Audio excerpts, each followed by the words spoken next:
আসসালামু আলাইকুম। প্রিয় দর্শক, একটা ঘটনা বলি। দিন কয়েক আগের কথা। আমি হেঁটে হেঁটে কারওয়ান বাজার দিকে যাচ্ছিলাম। শার্ক ফোয়ারার সামনে ওখানে একটা পুলিশ বক্সের মতো আছে। বেশ কিছু পুলিশ ওখানে ওনাদের ডিউটি করেন। তো সেখানে হঠাৎ করে একজন পুলিশ আমাকে সালাম দিলেন। তো সালামটা পেয়ে আমি একটু কথা বলার সুযোগ পেলাম আর কি। তো একটা কথা অনেক দিন ধরে আমার মনের মধ্যে ছিল, বেশ কয়েকদিন ধরে। তাই মনে কি জিজ্ঞাসা করলাম যে, ভাই, আপনাদের এই পোশাকটা কে পছন্দ করেছে? তো আমি কেবল এইটুকু বলেছি।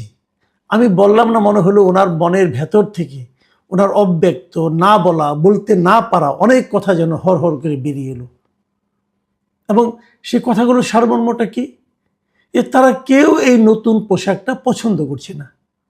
এবং আমি যে প্রশ্নটা করেছিলাম তারও কারণ কিন্তু ছিল একটাই, এই পোশাকটা আমার কাছে একেবারেই পছন্দ হচ্ছে। এই যে শিয়ালের মতো কালারের যে পোশাকটা, এটা আমার একদমই ভালো লাগছিল না। আমরা তো একটা পুলিশের কয়েকটা পোশাক দেখে পরিচিত, অভ্যস্ত, আমাদের চোখ সয়ে গেছে। কিন্তু আমরা আগে দেখতাম একটা খাকি পোশাক।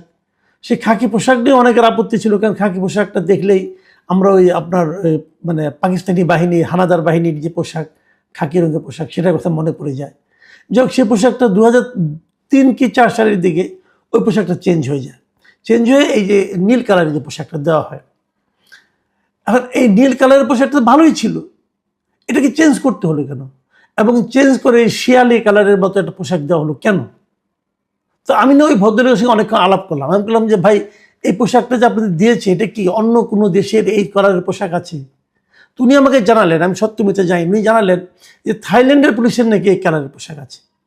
এবং সেই সঙ্গে উনি এটাও বললেন, দেখেন, থাইল্যান্ডের মানুষের কিন্তু মোটামুটি 90% মানুষ কিন্তু গায়ের রং ফর্সা, এবং ফর্সা হলে এই পোশাকটা মোটামুটি তাও চলে যায়। কিন্তু আমরা যারা শ্যাম বর্ণের আছি, শ্যামলা রঙের আছি, আমাদের জন্য এটা একেবারে ভালো মানায় না। মানে তারপর আমি ইন্টেনশনালি আরও কয়েকজন পুলিশের সঙ্গে কথা বলেছি। আমি এ পর্যন্ত একজন পুলিশ কর্মকর্তা পাইনি যারা এই পোশাকটাকে পছন্দ করেছে, যারা বলেছে যে নতুন এই পোশাকটা তাদের খুব ভালো লাগছে, এই রঙটা তাদের খুব ভালো লাগছে। এখন কেন ভালো লাগছে না, এরও কিছু কারণ আছে। কিন্তু কারণগুলো এরকম, আপনি দেখবেন বিভিন্ন বাসা বাড়িতে ইদানিং নানা রকম গার্ড থাকে, মানে নিরাপত্তা প্রহরী থাকেন, এবং বিভিন্ন অফিসেও এরকম কিছু নিরাপত্তা প্রহরী থাকে। তাদের অনেকেরই এই ধরনের একটা কালারের পোশাক থাকে। কাজেই অনেক সময় হয়তো তড়িঘড়ি করে তাড়াহুড়োর মধ্যে ঠিক বোঝা যায় না, পার্থক্য করা যায় না। আর পুলিশের ওই পোশাকটা তো অনেক দিন ধরে চলে আসছিল, মানুষ ওটাতে অভ্যস্ত হয়ে গেছে, এবং ওতে কোনো মন্দও তো নাই। এই পোশাকটা চেঞ্জ হলো কেন? এত বড় বাহিনী এতগুলো পোশাক চেঞ্জ হলো কেন? কারণটা কি? এই কারণটা আর কিছুই না, এটা হলো অন্তর্বর্তীকালীন সরকার যেটা ছিল, যেটা আমি যাকে মোটামুটি একটা তগলখি সরকার বলি, সেই সরকারের একটা তগলখি সিদ্ধান্ত ছিল যে পোশাক চেঞ্জ করতে হবে। এবং তখন আমরা দেখেছিলাম র্যাব, আনসার এবং পুলিশ, এই 3 বাহিনীর পোশাক করা হয়েছিল। এবং আমার কাছে সবচেয়ে ভয়ঙ্কর লেগেছিল পুলিশের পোশাকটা এবং র্যাবের পোশাকটা। এবং তখন আমি বলেছিলাম যে, আপনি যদি সিংহের গায়ে যদি বিড়ালের চামড়া লাগিয়ে দেন, তাহলে যে অবস্থা হবে, এটা হলো তাই। ভাই, পুলিশকে দেখে তো বুঝতে হবে যে এরা একটা মানে আপনার অন্যায়ের বিরুদ্ধে রুখে দেওয়ানোর মতো একটা বাহিনী, তাই না? এই বাহিনীকে আপনি এই পোশাক পরিয়ে দিচ্ছেন কেন? পোশাক কিন্তু মানুষের মধ্যে একটা প্রভাব বিস্তার করে, সাধারণ মানুষের মধ্যে একটা প্রভাব বিস্তার করে। তো সেটা তো হবে না এটা দেওয়া, এটা দিলে পর। তারা এটা কেন করলো? তারা বলেছিল যে পুলিশের নাকি মনোবল ফিরে আনতে হবে। তো মনোবলটা কি ফিরে আসছে এই পোশাক দেওয়াতে? পোশাকে দিলে কি মনোবল ফিরে যায়? মনোবল বেড়ে যায়? হ্যাঁ, মনোবল পাল্টে যায়। কিন্তু আপনার পোশাকে আপনার মানে আপনার ব্যক্তিত্ব, আপনার পার্সোনালিটি বলেন, আপনার নিজস্ব সাহস, মনোবল, এগুলি কিন্তু চেঞ্জ হয়, একদম হয় না তা না, হয়। এবং সেই চেঞ্জটা কি? এই পোশাকে আমার মনে হয় সেই চেঞ্জটা হবে নেতিবাচক পরিবর্তন হবে। আগে যে আত্মবিশ্বাস সে নিজের ভূমিকা রাখতে পারত, এই পোশাক পরলে ততটুকু পারবে বলে আমার কাছে মনে হয় না, বরং কমে যাবে, কোনো সন্দেহ নাই। তার মানে অন্তর্বর্তীকালীন সরকারের যারা এই সিদ্ধান্তগুলি নিয়েছিল, তাদের মূল লক্ষ্যই ছিল যে পুলিশের মনোবলকে কমিয়ে দাও, নানাভাবে কমিয়ে দাও।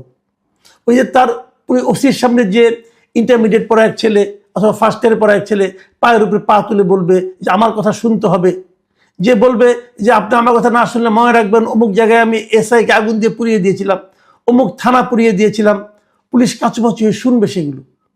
যারা বাহাদুরি দেখাতে যাবে তাদেরকে আপনি ক্লোজ করে নিয়ে যাবেন, অথবা যদি তারপরে যদি গ্রেফতার হয় মধ্যরাতে কোর্ট বসিয়ে তাকে জামিন দিয়ে দিবেন। এগুলো দিয়ে মনোবল কমানোর যে একটা প্রক্রিয়া, সেই প্রক্রিয়াকে আরও বেশি স্থায়ী রূপ দেওয়ার জন্য এই পোশাকগুলি চেঞ্জ করা হয়েছিল। এটা হলো আমার বিবেচনা।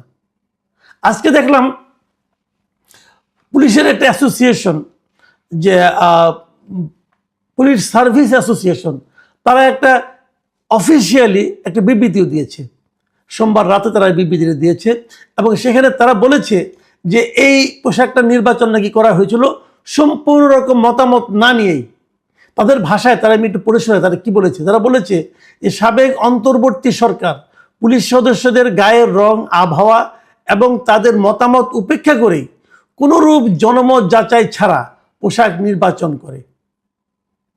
একদম মানে তারা কিন্তু স্পষ্ট করে বলে দিচ্ছে। এবং তারা এখানে একথাও বলেছে, অন্য যেসব সংস্থা ইউনিফর্ম পরে থাকে তাদের সঙ্গে নতুন পোশাকের হুবহু সাদৃশ্য রয়েছে, এতে পুলিশ সদস্যদের চিহ্নিত করা কঠিন হয়ে পড়েছে। এখন অন্য যেসব সংস্থা মানে ওই যে বললাম বিভিন্ন বাসার, বিভিন্ন অফিসের যে গার্ড, তাদের সঙ্গে এটা মানে মিলে গেছে এই পোশাকের রং। এটা কেন, অথবা এটা করতে হবে কেন?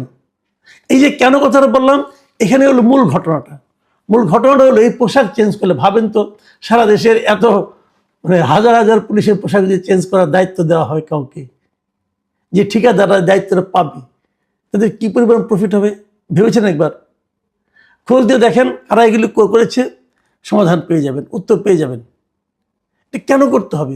মানে পুরো দেশের নিরাপত্তা বাহিনীর মনোবলকে, মেরুদণ্ডকে ভেঙে দেওয়ার জন্য এই সরকার, আগের সরকার, এই অন্তর্বর্তীকালীন সরকার 18টা মাস ধরে যে চেষ্টা চালিয়ে গেছে, তারই সবচেয়ে বড় প্রকাশ হলো এই পোশাক চেঞ্জ করা। এবং এত টাকা খরচ, এই পোশাক ধরেন আগের সেট সব বাতিল, নতুন করে এক সেট পোশাক আনতে হবে, আনার পর এটা খরচ আছে না, এই খরচটা আপনি কেন করবেন? কতগুলো অপচয়, আগের পোশাক যেগুলি ছিল সেগুলো তো অপচয় হয়ে গেল। আর এই নতুন খরচটা আপনি অন্য কিছু করতে পারতেন। পুলিশের যে ভবনগুলো, থানাগুলি আছে, সেগুলো চেহারা চেঞ্জ করতে পারতেন। তো এগুলি কেন? আমি আগেও বহুবার বলেছি যে পুলিশের মনোবল যেটা ভেঙেছে সেটা আর কিছু না। পুলিশকে আপনি স্বাধীনভাবে সিদ্ধান্ত নিতে দেন, পুলিশের মনোবল বেড়ে যাবে। পুলিশের প্রতি কোনো অন্যায় হলে তার একটা বিচারের আশ্বাস আপনি দেন, পুলিশের মনোবল বেড়ে যাবে। ভাবেন তো ওই আন্দোলনের সময় অনেক ঘটনা ঘটেছে, কিন্তু পুলিশ হত্যা হয়েছে, হয়নি? হয়েছে। আপনি কি করলেন? পুলিশ হত্যার কোনো বিচার হবে না, একটা সিদ্ধান্ত দিয়ে দিলেন। কিসের উপর ভিত্তি করে আপনি সিদ্ধান্ত দিলেন? আপনি বলবেন যে না, আন্দোলনের সময় প্রয়োজন ছিল। হ্যাঁ ছিল, মানতে রাজি না, কিন্তু বিচার হবে না কেন? একটা পুলিশ হত্যা হয়েছে, আপনি বিচার করেন। বিচার করলে যদি প্রমাণ হয় যে ওই সময় পুলিশকে হত্যা না করলে ওই আন্দোলন সম্ভব হতো না, তাহলে মানলাম যে পুলিশ আন্দোলনকারীদের বিরুদ্ধে ছিল, তো মেরেছেন আপনি। কিন্তু যদি প্রমাণ হয় যে আন্দোলনের সঙ্গে ওই পুলিশকে হত্যা করা না করার কোনো সম্পর্ক নাই, তো সেটার বিচার হবে না কেন? তার বিচার তো হতে হবে। পুলিশরা কি মানুষ না? পুলিশরা কি দেশের নাগরিক না? আচ্ছা, যত পুলিশ মারা গেছে সেই 2024 জুলাই আগস্টে, তাদের যারা ফ্যামিলি আছে, সেই পুলিশ নিহত হওয়ার কারণে, তো সেই পুলিশ মারা যাওয়ার কারণে তার ফ্যামিলি কি তার বেনিফিটগুলি পাবে? যদি হত্যারই বিচার না হয়, হত্যা বিচার না হওয়া মানে কি? তার মানে হত্যাটা জাস্টিফাইড, তাহলে তার ফ্যামিলি সেই পাবে না, বেনিফিট পাবে না। তার ফ্যামিলি যারা এতিম হয়ে গেল, যারা নাকি একদম মানে পথে বসে গেছে, এরকম অনেক ফ্যামিলি সম্পর্কে আমি জানি, তারা কি দেশের নাগরিক না? তো পুলিশকে যখন আপনি প্রতিপক্ষ বানিয়ে দিবেন, পুলিশকে যখন আপনি বলবেন যে তোমার সহকর্মী, তার মৃত্যুর কোনো সাজা হবে না, তার মৃত্যুর কোনো বিচার হবে না, তারপর আপনি বলবেন তোমাকে নতুন পোশাক দিলাম, এই পোশাক পরে তোমার শক্ত মনোবল নিয়ে তুমি বুক চিতিয়ে দাঁড়াও, হবে? এটা তো হবে না। তো সেই কাজটা করে মানে গোড়ায় কেটে আপনি উপরে পানি ঢালছেন। পুলিশের মনোবল তখনই ফিরবে যখন নাকি সুবিচার থাকবে সমাজে, যখন নাকি রাষ্ট্র তাকে সুবিচারের গ্যারান্টি দিবে। তখন দেখবেন পুলিশ নিজের জীবনকে বাজি রেখে কাজ করবে। হ্যাঁ, পুলিশের মধ্যে অনেক অন্যায় আছে, অনিয়ম আছে, পুলিশ ঘুষ খায়, পুলিশ মানুষকে হয়রানি করে, এই সমস্ত অভিযোগ তো আছে। অভিযোগ থাকলে অভিযোগগুলো বিচার করেন, বিচারিত কোনো আপত্তি নাই। এখন আপনি বিচার করবেন না, ওইটা হতে দিবেন, আবার অপরদিকে গোষ্ঠীগতভাবে তাদের উপর নানা ধরনের অন্যায় অবিচার করবেন, অথবা তাদেরকে নানাভাবে আপনার মানে মনোবল ভেঙে দেওয়ার মতো কাজ করবেন, তারপরে একটা শিয়াল মার্কা পোশাক গায়ে চড়াই দিবেন। তা তো হলো না রে ভাই। আমি মনে করি এই সমস্ত বিষয়গুলো নিয়ে চিন্তা ভাবনা করা দরকার। নতুন সরকার এসেছে, গণতান্ত্রিক সরকার এসেছে, আমি মনে করব এটা কিন্তু একটা ভয়ঙ্কর সমস্যার দিকে কিন্তু অগ্রসর হচ্ছে। আপনারা এখনো সময় আছে, এটাকে থামান। পুলিশের কাছ থেকে মতামত নেন, মতামত নেওয়া তো 2 দিনের মামলা, জিজ্ঞাসা করেন 2 দিনের মধ্যে আপনারা কোন ধরনের পোশাক চান, তাদের মতামত নিয়ে পোশাক চেঞ্জ করেন। তাহলে পুলিশের সমর্থনটা আপনারা অন্তত পাবেন, পুলিশের মনোবল তখন চাঙ্গা হবে, পুলিশ তখন ভাবতে শিখবে, হ্যাঁ আমাদের সময় আমাদের বিষয়ে কোনো সিদ্ধান্ত আমাদেরকে আমাদের মতামত নিয়ে করা হচ্ছে, এটা জরুরি। প্রিয় দর্শক, এখন এ পর্যন্তই। আল্লাহ হাফেজ।